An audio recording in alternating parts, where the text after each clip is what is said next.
Good morning, student. Today we are going to start lesson 20 class continue. बच्चों part 20 Whose forest किसका जंगल class को ही आज भी हम टुडे कंटिन्यू करेंगे। लास्ट क्लास में मैंने आदिवासी लाइफ के बारे में बताया और जंगल की बेटी जो कि सूर्यमणि थी उसके बारे में मैंने बताया कि उसने कैसे स्ट्रगल किया और कैसे उसने पढ़ाई की, स्कॉलरशिप लिया, बीए किया और जर्नलिस्ट बन गई। वासवी दीदी के साथ जर्नलिस्ट बन गई और पत्रकार बनने के साथ उन्होंने आदिवासी जंगल बचाओ अभियान में भाग लिया और गांव-गांव शहर जाके लोगों को बताया कि अगर जंगल है तो जीवन है, जंगल नहीं रहेगा जीवन नहीं रहेगा। इसमें उसकी मदद किसने किया? उसके चाइल्डहुड फ्रेंड, बचपन के दोस्त विजय ने। आज के टॉपिक में पढ़ेंगे Suryamani Torang. Book reading and translation page number 186 to 191। Suryamanī was 21 when she opened a center with the help of Vasvi Didi and others. She called it Torang, which means jungle in the Kuduk language. Suryamanī wanted that on festival people should sing their own song. They should not force their music and should enjoy wearing their traditional clothes. Children should also learn about herbs, medicine and the art of making things from bamboo. Children should learn the language of school but must link it with their own language. All this happens in the Torang Center. Many special books about the Kuduk community and other Adivasi have been collected. Flutes and different types of drums are also kept there. बच्चों आज के topic में हम सूर्यमणि का तोरांग। सूर्यमणि जब 21 साल की थी तब उन्होंने वैश्वी दीदी और कई अन्य लोगों के साथ एक केंद्र बनाया, एक सेंटर खोला। इस जगह का नाम उन्होंने तोरांग रखा। कुडुक भाषा में तोरांग का मतलब होता है जंगल। तो उन्होंने एक सेंटर बनाया, एक समूह बनाया, उसका नाम रखा तोरांग। तोरांग का मतलब होता है जंगल। सूर्यमणि चाहती थी कि लोग त्योहार में अपने गीतों को गाएं। कौन से गीत? आदिवासी गीतों को गाएं और अपने पहनावे को ना भूलें और जड़ी बूटियों की समझ रखें, बांस से चीज़ें बनाना सीखें। अपने स्कूल की भाषा में अपनी स्कूली भाषा तो सीखे ही सीखे, साथ में कुडुक भाषा भी सीखे और सब तोरांग केंद्र में होता था।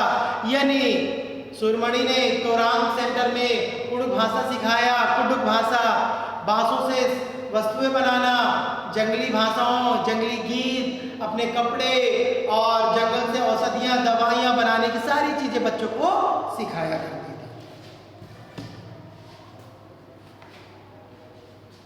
Whenever something is unfair on his, someone is afraid that his land and livelihood would be taken away, they turn to Suryamanī. Suryamanī fight for everyone's right. Suryamanī and Vijay have got married and work together. Today their work is praised by many people. She is invited even to other countries to share her experience. People of her area are also raising their voice for a new forest law. आगे देखते हैं बच्चों सूर्यमणि ने क्या किया। कहीं अन्याय हो रहा था, किसी को डर हो, किसी की उसकी जमीन हड़प ली जाए, कोई रोजगार छिन जाए, ने से परेशान था। जिस किसी को भी मदद की जरूरत थी वह सूरमणि की मदद लेता था। सूरमणि सबके हक के लिए लड़ती थी। सूरमणि ने अपने साथी विजय के साथ शादी कर ली थी। दोनों साथ में काम करते थे। आज उनके काम को कई लोग सराह रहे हैं। उन्हें विदेश भी बुलाया गया। उनके अनुभव को सीखने के लिए जंगल के नए कानून के लिए भी आज वहाँ लोग अपनी आवाज़ उठा रहे हैं। तो बच्चों, सूरमणि ने बहुत मेहनत की, हर किसी की मदद करती थी। किसी का गांव छीन लिया जाए, घर छीन लिया जाए, जंगल को काटा जाए, पढ़ाई ना करने दिया जाए, इसके लिए वो हमेशा मदद करती थी। सूरमणि ने अपने बचपन के दोस्त विजय से शादी कर ली और उसने आदिवासी नियम कानून बनाए। विदेशों में भी उनको सराहा गया।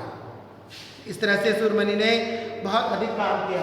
Second topic, farming in Mizoram. अभी अपन झारखंड के जंगल के बारे में पढ़ रहे थे बच्चों, अब मिजोरम के जंगल के बारे में देखते हैं क्या है। You read about the forest of Jharkhand in Surmani's story. Now read about forest on the hills of Mizoram. अभी आपने सूरमणि की कहानी पढ़ी और झारखंड के जंगल के बारे में पढ़ा। अब आप मिजोरम के जंगल के बारे में पढ़ेंगे। See how people live there and how farming is done. Ding ding ding. As soon as the school bell rang, love met I. Ding ding digama. Picked their bag and hurried home. On the way they stopped to drink water from a stream in a cup made of bamboo, which was kept there. Today not only the children, even Saima sir was in a hurry to get back. Today there would be a special meeting on the village council panchayat. At the meeting there would be a lottery to decide which family will get how much land for farming. The land belonged to the whole village, not to separated people. So they take turn to do farming on different part of the land. बच्चों, मिजोरम की खेती के बारे में अपन जानेंगे, वहाँ की भूमि के बारे में अपन जानेंगे। टन टन टन स्कूल छूटने की घंटी बजते ही लॉमेट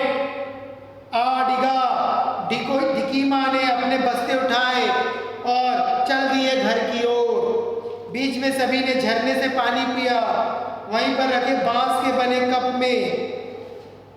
आज भी बच्चे ही नहीं बल्कि साहिबा सर भी गांव पहुंचने की जल्दी में है। आज शाम गांव की खास बैठक थी।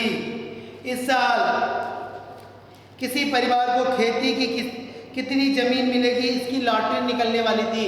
बच्चों, मिजोरम एक प्रक्रिया थी कि वहाँ के पंचायत के लोग डिसाइड करते थे कि वहाँ के लोगों को खेती करने के लिए कितनी जमीन दी जाएगी। वहाँ पे कोई एक व्यक्ति अपने जमीन पे काम नहीं करता था, वहाँ लोग मिलकर समूह बनाकर खेती करते थे।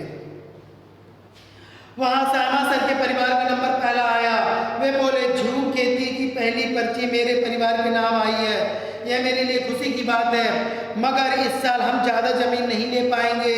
पिछली बार मैंने ज़्यादा ज़मीन ली थी और मैं अपनी जिम्मेदारी पूरी नहीं कर पाया। साइमा सर जो थे वो पढ़ाने के साथ साथ खेती भी करते थे बच्चों। तो जब पर्ची निकली पंचायत के द्वारा तो साइमा सर को पहली पर्ची मिली जिसमें उनको झूमती खेती करनी थी, बदल बदल के खेती करनी थी। जगह बदल दिया जाता था बच्चों। झूमती खेती का मतलब होता है स्थान बदल कर खेती करना। सामा सर ने कहा कि मैं ज़्यादा बड़ी ज़मीन पे खेती नहीं कर पाऊंगा क्योंकि पिछली बार मैंने बहुत बड़ी ज़मीन ली थी और मैं अपना काम सही ढंग से नहीं कर पाया था, मुझे नुकसान हुआ था। मैं खेती करूंगा परंतु थोड़ी सी ज़मीन पर खेती करूंगा। Next topic, jhumti farming. Jhum farming या झूमती खेती क्या होता है देखेंगे। Jhum farming is very interesting. After cutting on crop the land is left as it is for some year. Nothing is grown they are the bamboo or wheat which grow on the land are not pulled out. They are cut and burnt. The us makes the land fertile. Will burning care is take on that the fire does not spread to the other part of the forest. When the land is ready for farming, it is lightly dug up, not plowed, seed and dropped on it. In one farm, different types of crop like maize, vegetable, chilies, rice can be grown. बच्चों, झुमती खेती का तरीका interesting है, निराला होता है। एक फसल काटने के बाद जमीन को कुछ सालों के लिए ऐसे छोड़ दिया जाता है। नेक्स्ट ईयर या दूसरे साल वहाँ खेती नहीं करते, उसमें इस जगह को बांस या जंगल उग जाता है, फिर वहाँ पे बांस या जंगली पौधे उग जाते हैं, उसे उखाड़ते नहीं है, बस गिराकर उसी जमीन पे जला देते हैं और उसकी राख को फिर उस मिट्टी में मिला देते हैं, ताकि जमीन को खाद मिल जाए, जमीन की पोषक क्षमता बढ़ जाए। फिर साल 2 साल के बाद उस खेत में फिर से दोबारा खेती करते हैं तो फसल अच्छी उगती है। उसमें मिट्टी को हल्के से हिलाकर बीज डाल देते हैं। इस एक ही खेत में अलग अलग तरह की खेती करते हैं, जैसे मकई लगाना, सब्जी लगाना, मिर्च लगाना, चावल लगाना, और अनचाहे जंगलों को निकालकर, फसलों को निकालकर फेंक देते हैं। तो इस तरह से बच्चों आपने देखा कि मिजोरम में तरह तरह की खेती होती है। वहाँ पे खेत में कोई एक व्यक्ति खेती नहीं करता, वहाँ पंचायत के द्वारा लॉटरी निकलती है, जिसका नाम आता है, उसका नाम, उसका एरिया और उसके साथ कौन कौन लोग खेती करेंगे वो सब दिया जाता है उनको, और वो जाकर वहाँ खेती करते हैं। मिजोरम में एक वेरी इंपॉर्टेंट खेती होती है झूम खेती, जिसमें लोग स्थान को बदल बदल के खेती करते हैं। एक बार जिस स्थान पे वो खेती कर लेते हैं, साल 2 साल या 3 साल 4 साल के बाद वहाँ दोबारा खेती करते हैं, लगातार खेती नहीं करते। तो बच्चों मुझे उम्मीद है कि आप बुक रीडिंग करेंगे, ट्रांसलेट करेंगे, उसको ट्रांसलेशन को समझेंगे। नेक्स्ट क्लास, कल की क्लास में मैं आपको इसके क्वेश्चन आंसर समझाऊंगा। Thank you.